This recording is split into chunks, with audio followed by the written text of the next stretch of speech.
My dear student, good evening.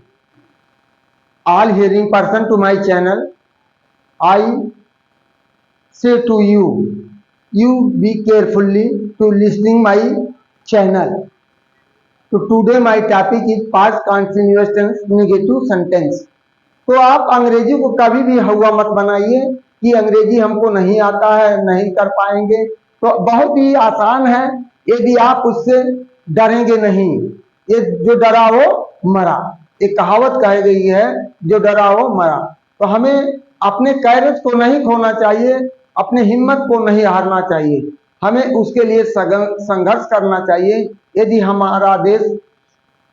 हमारे देश के वीर सपूतों ने संघर्ष न किया होता तो आज आजादी में हम न घूमते।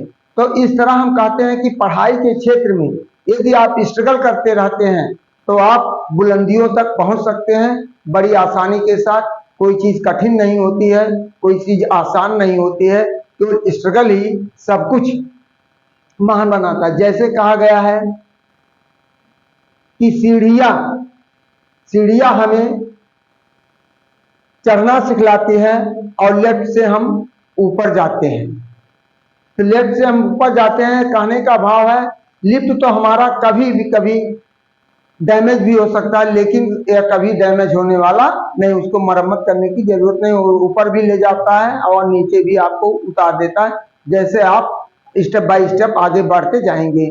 उसी तरह आपको संघर्षरत रहना पड़ेगा, तभी किसी क्षेत्र में आप सफलता प्राप्त कर सकते हैं। यदि आप एक एम बनाएंगे, लक्ष्य बनाएंगे अपना कि हमको इस तरफ जाना है, उसके अनुसार अकॉर्डिंग टू दिस, तो आपको उसी अनुसार अध्ययन करना होगा। ये नहीं कि आप 24 घंटा किताब लेकर बैठे रहिए। वो किताब आप 24 घंटा मत लेकर टाइमली एक शेड्यूल बनाइए, उस शेड्यूल के तहत सब्जेक्ट वाइज चॉइस करिए। इसमें हम जीके पढ़ेंगे, इसमें हम जो हमारा मेन सब्जेक्ट होगा उसको पढ़ेंगे। और हाई स्कूल इंटर के बच्चे हैं, ये भी अपना हाई स्कूल में मैथ है, फिजिक्स है, साइंस है, उसका सब टाइमली बनाइए। इंग्लिश है, कितने समय हम इंग्लिश पढ़ेंगे, तो इस तरह शेड्यूल वाइज से पढ़ेंगे तो आप सफलता की श्रेणी में आगे बढ़ते जाएंगे। तो इसी क्रम में हम आपको बता रहे हैं past continuous tense negative sentences. इसका फार्मूला है, यदि इस काल का वाक्य नकारात्मक हो तो उसके लिए फार्मूला सूत्र हमने दिया है, subject plus was oblique verb, जो हेल्पिंग वर्ब है, plus not plus ING plus O plus it plus full stop. तो वह अपने मित्रों के साथ बाजार नहीं जा रहा था, तो he was not going to market with his friends, that is side. दूसरा एग्जांपल हमने लिया है, तुम बाजार से ताजे फल नहीं खरीद रहे थे, तो you were not buying fresh food to the market. और अब तीसरा है, लड़के गांव से पढ़ने नहीं आ रहे थे। अब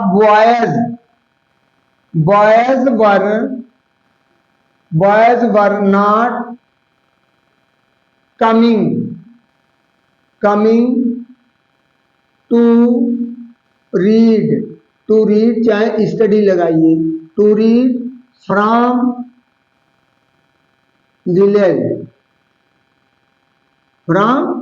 विलेज।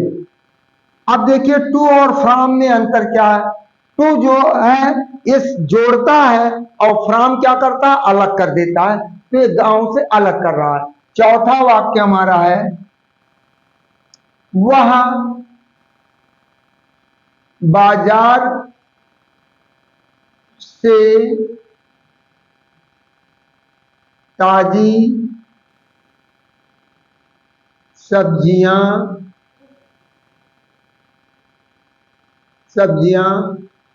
नहीं ला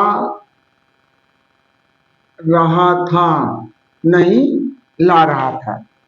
तो he was not bringing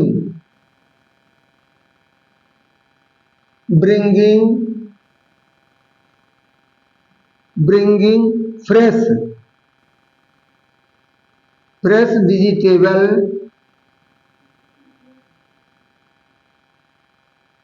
from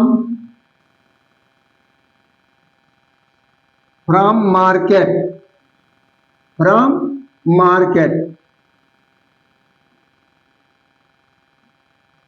पांचवा सेंटेंस हमारा है वे गरीबों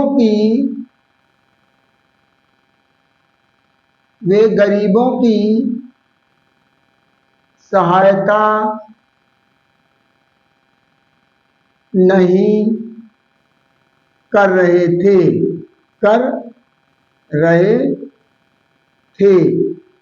तो they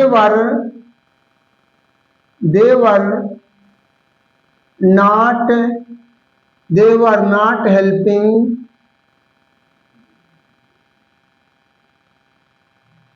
to the poor। यदि आप डूइंग लगाना चाहेंगे तो हेल्पिंग को आप इंफिनिटिव बना दें, केवल हेल्प, तब आपका नाउन बन जाएगा। तो और ये इस काल के वाक्य में यदि कभी नहीं आता है तो कभी नहीं के लिए आप नेवर का प्रयोग करेंगे, वह नॉट का प्रयोग नहीं होगा। जैसे we were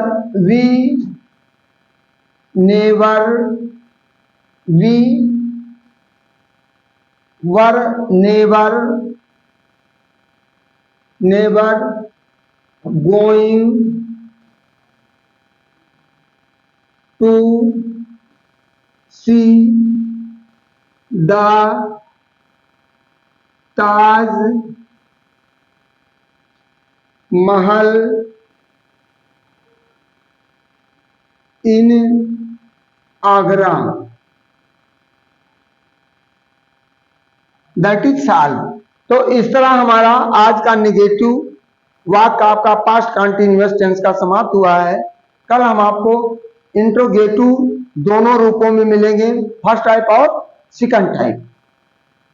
तो इसी के साथ हम आपको से अलविदा चाहते हैं, लेकिन आपको फिर एक बार वार्निंग देते हैं कि हिम्मते मर्दे मद्दे खुदा, जिसके पास हिम्मत होगा वही उसी का भगवान या ईश्वर अल्लाह हमेशा मदद करता है।